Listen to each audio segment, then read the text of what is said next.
This program is sponsored by Futures Unbounded and is responsible for its content.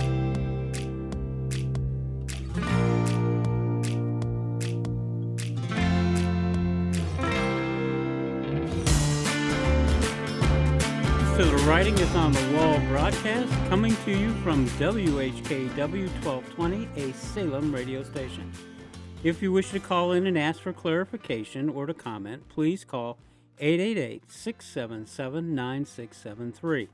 Once again, that phone number is 888-677-9673. Please address me as TA, for I am the teacher's assistant, and that phone number, once again, is 888-677-9673.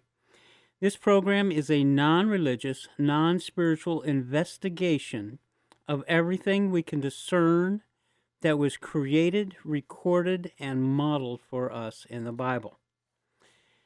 And that's my standard opening and has been for practically the last 6 months. But the format is going to have to change. Most people, apparently, that I've been able to talk to, refer their religion to the Bible. Whatever they worried over and accepted on the advice of other men, they accept more easily and have stronger faith in than the words that are in the Bible. Now, the words are translated by people who were hired by religious people and were trained by religious people. So it's understandable that you may not get 100% of the information out of it, and some of it may be misleading. But the Bible itself is the source.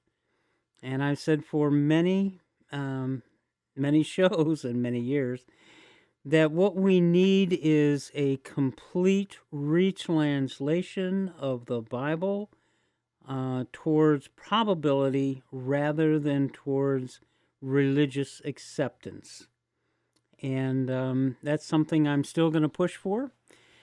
But this was always a precursor, because I love the Bible. I love the fact that God gave us the opportunity to grow and learn and strive and to solve the problem that He set us. And then He gave us direction with the Bible, and then He sent someone to us to model what our end game should be, Jesus. So I appreciate that wholeheartedly. I think it's wonderful and fantastic. It's just nothing else like it has ever existed on this earth. And it shows the care and the concern that God has for us, and that He is invested in us. But people want to talk about religious things, and they want to consider religious things, and they don't want to consider the fact that it's going to take work and thinking and parsing, and it's just not as easy as people would like. They would just love to throw up their hands. I believe, I have faith, and that's it. Somebody else do the work. And that's not the way it works. This week I was reading in Amos. Amos is one of the minor prophets. He was a sheep herder around 750 BC, when basically Israel and Judah and many of the other areas were denying God and acting as though He didn't count, wasn't around, didn't have anything to do with the situation.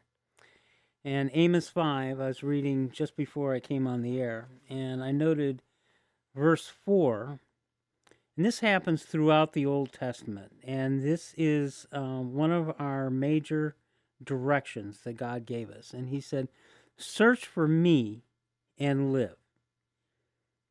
There's got to be at least a dozen places throughout the Old Testament where God told man that the way to salvation is to search for Him wholeheartedly, without any reservation, with only truth and reality, and you would find him. He said, I will let them find me, whoever searches for me in that way.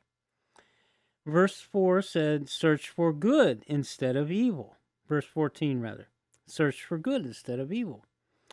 Which, if you read Amos 5, he was basically reading off what the Jews were doing to the people under their care. As their shepherds, they were harming them. And verse 18, of course, is the one that,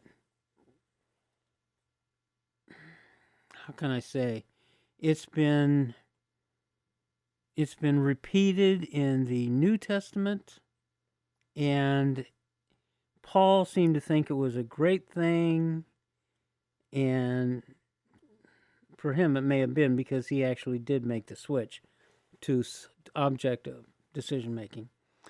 But God wanted everybody to know in 750 BC that on the day of the Lord would be one of darkness and not light. Starting with verse 18, how horrible it would be for those who long for the day of the Lord. Why do you long for that day? The day of the Lord is one of darkness and not light. It is like a person who flees from a lion only to be attacked by a bear. It's just, and there's plenty of other analogies like this. You are supposed to work on your own salvation through understanding what it is that God has done for you and why. It's only through grace that you're offered it, but you have to work on it. It is not something you can just accept. You have to accept the fact that it was offered to you, but then you have to work to improve your understanding. It's pretty clear, but you have to read the Bible, because religions are not going to tell you that. They're going to say, yeah, send me your money and we'll get the word out. And we know what those people do with the money when they get it. Not all of them, but an awful lot.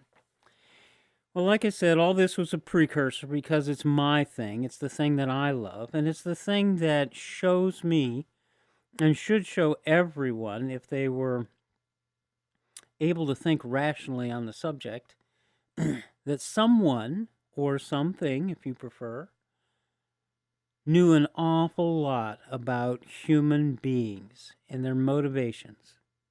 An awful lot. More than we know. Now, I don't know what you want to call that individual. The Israelites called him God, but or Adonai, at least, and asked him to be their God, and he said he would. And, of course, they didn't follow through and obey his direction and instructions the way they said they would. But he also told them that they had the opportunity and they would be an example before all mankind for good or for ill. And of course, we know which way that went. And so Jesus came and gave us not only the opportunity again, even though we weren't Jews, we weren't part of the original covenant, but those who believe on Jesus, and there's two levels, but if you accept Jesus, then you are God's children by choice. And that's in John 3, I believe. And the thing that's important to understand is once you've made that choice, you don't just stop. It behooves you, term I haven't used very often, behooves you to work the problem until you find the solution. And that is exactly what the term for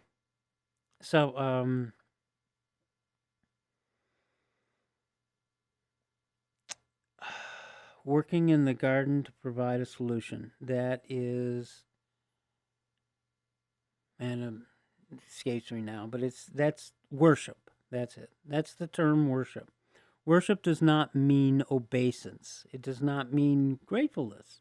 Those parts of it exist, but not in the percentage that they've been passed on. It does mean working in the master's vineyard, garden, whatever you want to call it, to provide a finished or complete solution. And that's our job. And that's what worshiping means. Anyway, that's me. I'm a Bible guy. But the conversation always had to be wider because most people do not approach the Bible from the Bible. They approach it through the religions. Now, the people who enjoy religion think the Bible's just great because so many religious teachers have used it to support what they tell you. And the people who don't like the Bible because they don't like the religious teachers or what they have said. So they figure, well, they're getting their marching orders from the Bible. They're not. They're human. They're getting their own marching orders. But they're using the Bible as supplementary. Only thing is, they're telling you this is what it means instead of just discovering what the Bible actually means. They're putting their spin on it. And that's the thing that other people dislike. And they dislike the religions, and then they dislike the Bible because they think that the Bible supports religions. It's not. The Bible does not support religions. Also in Amos, you'll find where God said he was disgusted with their religions. But people, on the other hand, will believe what they want to believe. So I've been trying to get the attention of clear-thinking individuals like Dennis Prager, and he said he would come on my show when he was about to publish Deuteronomy. I'm looking forward to that. Deuteronomy has a tremendous amount in it, and it doesn't matter how much he caught or he will catch, but it's got to be better than anything you've seen. It may have holes. It has to because he's Jewish and he can't see beyond that. But that's fine. It'll still have quite a few insights. The other individual I've been reaching out to is a professor, Canadian professor, Jordan B. Peterson. Now, Dr. Peterson came to prominence when he came to the defense of someone who was being bullied by the educational system, individuals within the educational system. And he was attacked, and he repulsed those attacks quite well. Now, he won't say that he won, and they won't say that they won. They may tell each other that. But the fact of the matter is that it came to a draw because you can have your own opinion, but you can't have your own facts. So when you try to submit as facts things that are only opinion, then it devolves pretty quickly into, what kind of idiot is this? And they don't want to be seen in public, basically declaiming themselves as an idiot. So I followed Dr. Peterson for a while, and he was gone for a while while he was recovering from medication that he had been, that a doctor had prescribed him, but he was having a problem with his physiology. So he was gone for a while, and he's back now. And he sends out a weekly message, and just to everybody, I wish that we had a personal kind of rapport, but we don't. But the message that he sent out was so right on, so exactly what I've been trying to get people to discuss, that I replied to him, and I don't know if it'll get through or not. But his statement to start off the email was, "It is very frequently the case that unanswerable questions or unsolvable problems are formulated incorrectly in some uncomprehended manner, and that this incorrect formulation prevents their solution. Right on. 100% correct. That's the kind of clear thinking and speaking that we need in our public marketplace. This means there is probably something wrong with the manner in which the question is posed. Do human beings have free will, or are we deterministic, driven purely by causal factors beyond our control? As you can see, hopefully, this is the way this question has been asked, and it is completely wrong. Why is it completely wrong? Could it be a little bit right? It's completely wrong because it puts one facet against another facet without any of the underlying information, and also it determines that one is the opposite of the other, and that is not true at all. There are two ends to every stick, but these are not two ends on the stick that we need to discuss. So I wrote back to him, instead of the causal factors, quote unquote, being seen as the driving force, look at the acceptance structure. Now, I've spoken to you in the past, and I'll do so again in the future, about the difference between subjective decision-making and objective decision-making. Every person on the planet throughout history has grown up from babyhood, from birth, learning to communicate in order to service their needs. Food, security, heat, love, whatever it happened to be. When you're born as a baby, you don't know anything about the world you come into. You have no basis for judgment. You have absolutely no clues to what's going on. And you get those clues from the people who take care of you. And if they are as benign as possible, then they structure your life in the way that they think is best. But they also give you the opportunity to make up your own mind. This is rarer than it should be, but that is the way that histories have been. People have, all throughout history, had to take the opportunity to change themselves based on what they wanted and what they saw. This is subjective decision making. What is good for me? What do my friends think is important? What needs do I have? And what can I get that will allow me to be protected by the herd that I find myself in? In other words, our local human civilization. So all of these are subjective. Everybody that we grew to adulthood with, quote unquote, we're not really adults yet, but we think we are, approved of and accepted structures that we use to select the desired outcomes we hope for and are propelled towards by our peers. What I mean by that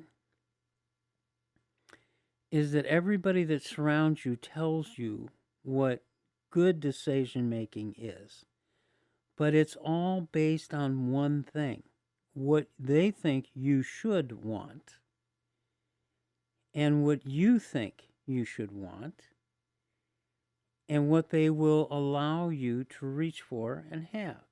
That's the way subjective decision making works. That's you. That's me. That's everybody.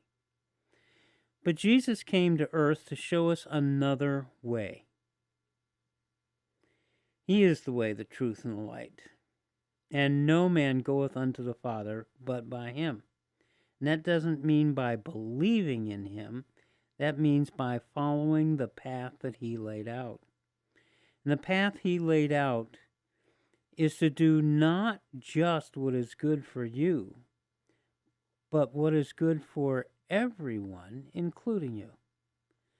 And that's the servant nature that he identified that you would need in order to succeed at accepting the objective decision-making structure. Now, I know it sounds all formal, and it's not really, and the reason it sounds that way is because I'm speaking with someone who's very learned. I'm writing him this email, and I want him to question me about these things so that I can explain to him in much greater detail what it is and why it is and how it is an operating system that we need to all consider and discuss. And we're not all going to jump up and accept it immediately, and that would not be wise counsel. The thing to do is to look at it and test it out and ask yourself, why does this work?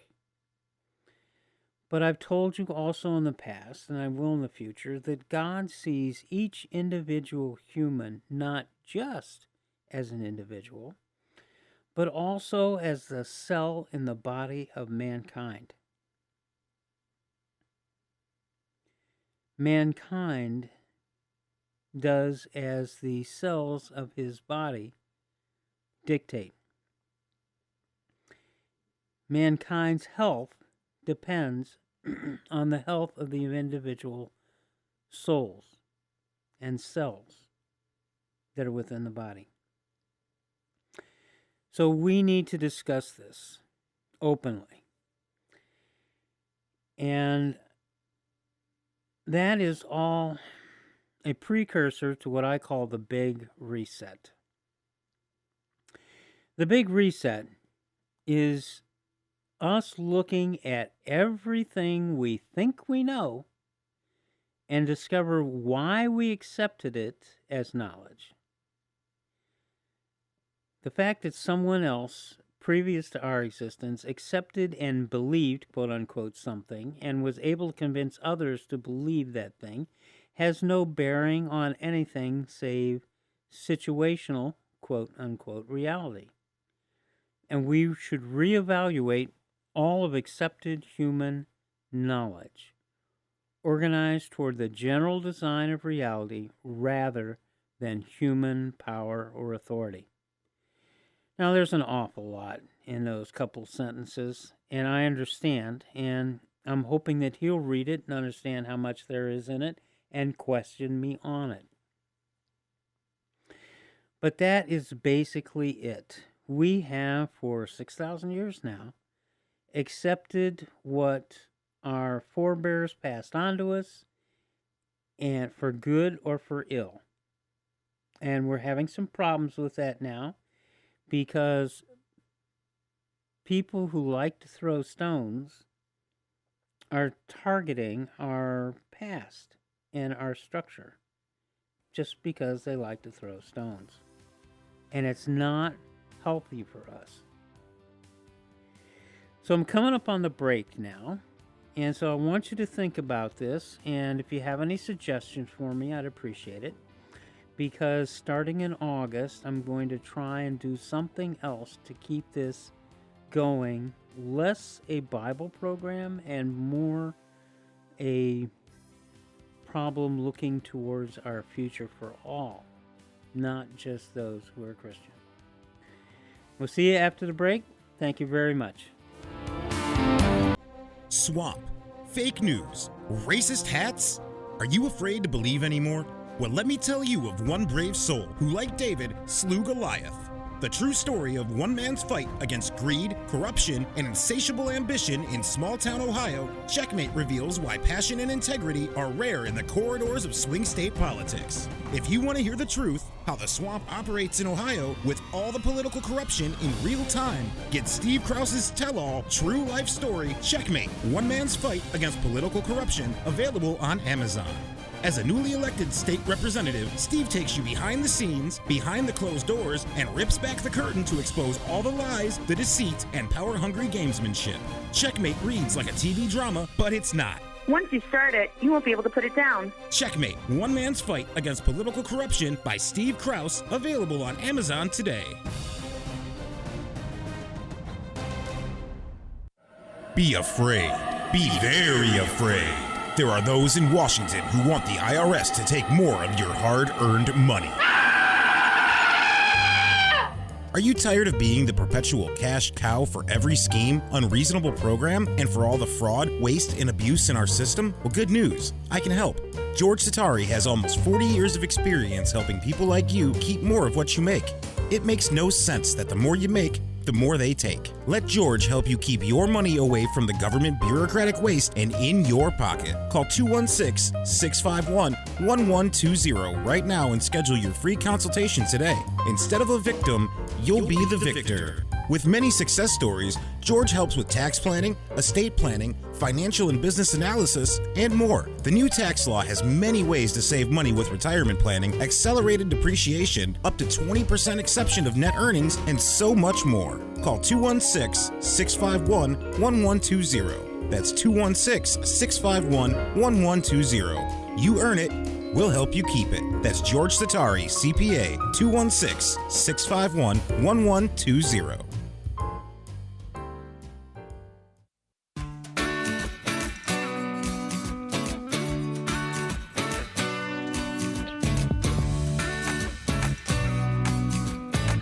We left off, I explained to you that I had mentioned to Dr. Peterson about the big reset, quote unquote. And I explained that we need to look at everything we, quote, know, unquote, and discovered why we accepted it as knowledge. The fact that someone accepted and believed something and was able to convince others to believe that thing has no bearing. Now, I'm stopping there because I want to go over that first part.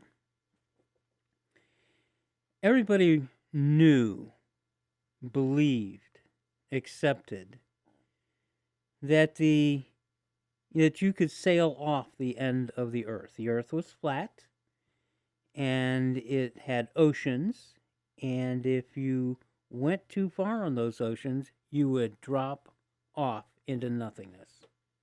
Everyone knew this. Didn't have to explain it. It was just everybody accepted it. They knew it. That was the current knowledge back in the 1300s, 1400s. The problem is that we limit ourselves, and pushing back those limits is tougher when we have things in front of them. Things in front of our understanding because we have accepted them. Just like, well, although I think this one was facetious, people accepted that the moon was made of green cheese. I don't think anybody ever really believed that, but hey. The fact of the matter is that belief is a judged acceptance. It can go from 5% up to 95% if it's a belief. That means that you want it to be true, that you think that it's true, you feel that it's true. Unfortunately, that does not make it true. There are people these days who are trying to tell you that that something is so-and-so's truth, quote unquote, which means that they believe that, and they may believe it wholeheartedly, but that does not make it reality. And that is what's true. Reality is what's true. Now, we have an awful lot of superstition and fears. We are children, after all. And how much we allow the superstition and the fears to control us is what's important. Not that we have them, not that we recognize them, not that we can discuss them with one another, but how much we allow them to control our behavior. That's the important part. So we're going to have to go back through everything. And a good place to start is the Bible. I've tried to share with you some of the insights that if you were looking at the Bible without religious rose-colored glasses on, it would be easier for you to understand. One of the things that would be easier to understand was the fact that that Christians today accept a Trinity, God in three persons. Now, I've spoken with many people and tried to get their explanation, and it's not good. The fact is, whether we recognize three persons or not, our Creator can have as many as He wishes. He is not limited to three. He's not limited at all. The only thing that He's limited by is His concern for us. And we call that self-restraint. He exercises it. We don't exercise it often enough. There are clues in the Bible where it just says something, and I don't know what you want to call it. We make it as though it says something more. As for instance, this is in all the Gospels, but I think it's in Matthew 9 where Jesus heals the guy who can't walk. He says, "Your sins are forgiven. You can get up and walk." And of course, the Jews blast him. "Oh, this is blasphemy. You can't forgive sins." And he turns to him and he said, "Yes. God has given me the authority while I am on earth to forgive sins." Now, Jesus made that statement, and it's written that way, and it's written that way in each one of the Gospels. But what do you hear from a pulpit? Jesus forgives sins. Please, Lord, please, Jesus, forgive me my sins. Jesus is no longer on earth. He was on earth for a short period of time. And God, his Father, our Father, gave him the authority to forgive sins for those who repented. You had to ask. You had to say you were sorry. You had to repent and go another way. If you were willing to do that and make the commitment, Jesus had the authority to forgive your sins. And he stated it quite clearly. But here we are in 2021. And what do you hear? Jesus forgives sins. You can pray to him and he'll forgive your sins.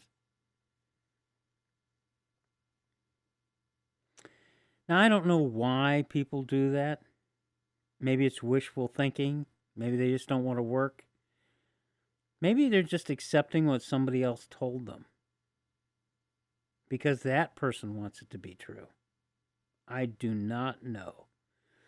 But I do know that it's what is written in the Bible is written there for a purpose.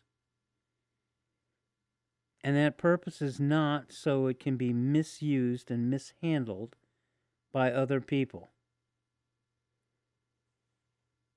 This is a huge problem. But this does not get us at all onto the path that we need to speak with each other as a civilization, which I call the Great Reset. So we have to decide why it is we accepted that. And if we are now looking at it from a more educated point of view, would we accept it again? Why would we accept it? When would it not be true? And what should we do instead so that we don't have to worry about coming into contact with a situation in which it is wrong? There's a difference between ethics and morals. What can we do to determine what the real base message is, what the lesson is? So this is the Great Reset. So once we find something that was pushed onto us by someone in authority, someone who had power and convinced people to accept it, we reevaluate that thing, because any human power is secondary and not really worthy of mention in God's world. Although God acknowledged human power, again in Amos 5. He said, wise people don't speak out when the authorities are persecuting those without power unless they have something or someone to back them up. So God accepts the fact that there are people who will do bad things, and if you stick your head out, they'll do bad things to you too.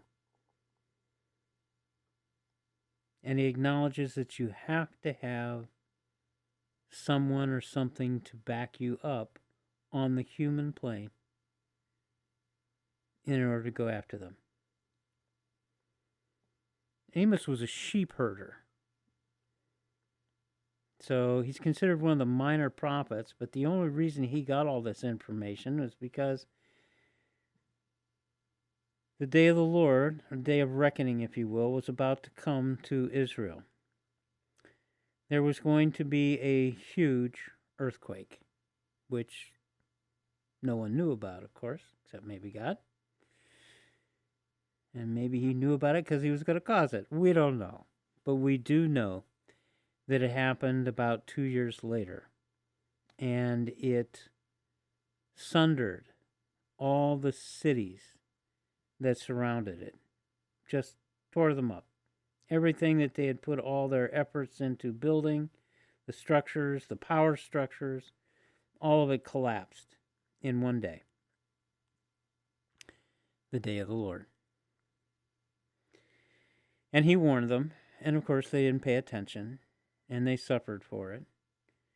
And they have done their job. They have lived through to the future, to today, so that we can see the results of people who ignore the Lord's warnings. Anyway, the thing that we need to work on is reevaluating all of accepted human knowledge and reorganize that toward the general design of reality rather than human power or authority. Because I said so just doesn't work. Not any longer. We can't afford to let it work. We have to ask, why do you say so? Everything has to be established on a rational reality basis. Physical reality is a great place to start. Well, that was the extent of my email to Dr. Peterson, and I'd love for him to reply. I don't know if that's going to happen or not, but I'm going to be switching things up so that we're talking about this more than just the Bible. All the answers are in the Bible. I mean, they're all there, but you have to work at digging them out because they've been hidden by humans. Maybe well-meaning humans. Power structures that basically just wanted you to obey them and give them your authority and your money to do whatever it is that they wanted to do. Some people are extremely insecure unless they're wielding power.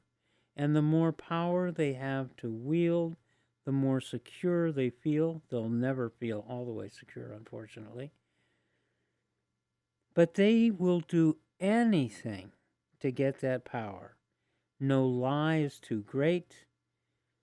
No backstabbing is nothing. There is nothing off the table for people who desire power. They will do and say anything. They can't look behind them because they're sure that something is gaining on them. And they're right. It's their sins. And they will catch up with them. I'm glad I'm not one of them. I'm happy to be a Christian. I'm even happier that I found out what it means to be a Christian by reading the Bible, even though I was brought to it by the religion like everybody else on the planet. But at some point I knew that what the religious teachers said and what the Bible said differed. The thing that started off for me was Jesus' own words in every situation, saying that he was the Son of Man. And all the religious people saying he was the Son of God. Now, what they meant by that was he was the special Son of God, and that we aren't special like Jesus was special, because he had power and authority on earth. Okay, that may be true. It's true. But so what? God doesn't love us any less. He's happier with Jesus because Jesus did everything that he was sent to earth to do, showed us the way, whether we accept it or not. And the end, even when he felt that he could do more good by sticking around, when God, his Father, told him, no, it is time for you to fulfill your destiny and go basically to the cross, he went, saying, thy will be done. And that is the secret. All of this reset, all of this can be accomplished if we give up our will to put ourselves above everyone else. If you want to put yourself in front of everyone else, then you'll never be a Christian. You can't make it. You have to have that servant mentality that Jesus spoke of. Your heart has to be open. And your ears too. And the only way I know of to get there is to read the Bible for content. Try to understand. Talk to other people. But understand that their opinions are formulated by other men rather than the Bible. You have to read the Bible for content. What did God want you to know? What did Jesus want you to know? What did Paul want you to know? All the individuals that wrote the various books of the Bible were guided by God. If you do not believe that, if you just think it's a bunch of guys hanging around a water cooler, then it's not going to mean anything to you. I think that I didn't really believe it. What I did was I worked at it until I saw the threads that went from Old Testament to New, and saw that the logic chains were the same if you read it from the Bible and didn't accept the human explanations. If you read it and said, why is Jesus always saying he's the Son of Man? And that as man's representative, he was sent by God. What could he mean by that? The pastor always told us he's the Son of God. We are all the children of God. If you would like to call God the great farmer, that's fine. I think it's Matthew 13, where there are several parables Jesus gives about farmers, about a farmer, and a farmer that sows wheat or a plant. We don't know if it was wheat. But someone or something sows weeds in with the wheat. And rather than remove them immediately, God said, no, let them grow. And when it's time to harvest, we'll separate. And that's where that saying from the Hells Angels come, kill them all and let God sort them out. Actually, that's where it comes from.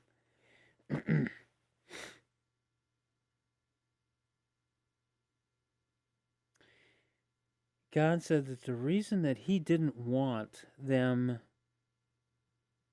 uprooting the weeds now, because it might uproot the good too, and to leave them there as part of the support structure, and that the true grain would grow true and not be stifled by the weeds. That gives us a lot to think about, or at least it gave me a lot to think about. But then again, I'm a Bible guy. And I'm a Bible guy who's trying to tell everyone that all the information that we need to understand who and what we are is listed in the Bible. We need to use that information, get it out of there in a way that is structural and reality-based rather than authority or power-driven. So basically, we're going to need a public forum where we can discuss this kind of thing. Because people are not used to this. Everybody who's born and raised comes up subjectively, thinking about how they are attached to their community, their civilization, their family, their friends, their desires, their hopes. It's all attached. They're attached to each and every of these aspects through their own desires. And they cannot see another way. which is why Jesus was sent to earth as a representative of man to show us another way. Now, I'm not suggesting that you reject the methodology you grew up with, or even that you completely supplant it, but you add the objective decision-making structure so that when you come to something that is for everyone, you can use it. Do I want a hamburger tonight? That is not something objective. That's quite subjective. Where you want to get it from, how do you want it done, everything else. Totally subjective. And that's proper. That's exactly the way it's supposed to be. Do I buy a hamburger for someone else because I know that they need to taste a good hamburger and that they would accept a hamburger from me and that they would enjoy that hamburger and that I could talk to them about something while they're eating? Would they be receptive? There you go. That's objective. So I'm still a Christian, will always be, but only because God wanted me to be, until I discovered what it was that Jesus was saying. And then I dove in headfirst, wholeheartedly, and thanked God for sending us Jesus. I'm still alive on this planet. I've still got a job to do. And that job is to try and get everyone else to consider what it is they know and how they know it.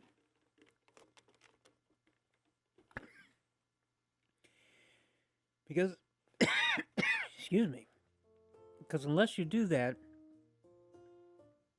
you're just kicking the can down the road. Oh my, got dry throat all of a sudden. All right, well, we're coming up on the end of the program. If you can think of a name for the future program, please let me know. The writing is on the wall, but apparently that scares people off because it gets too in-depth in the Bible. And maybe we need to go at this a little more elegantly. So thank you very much, and I'll talk to you again next week. And this is TA signing off. Thank you.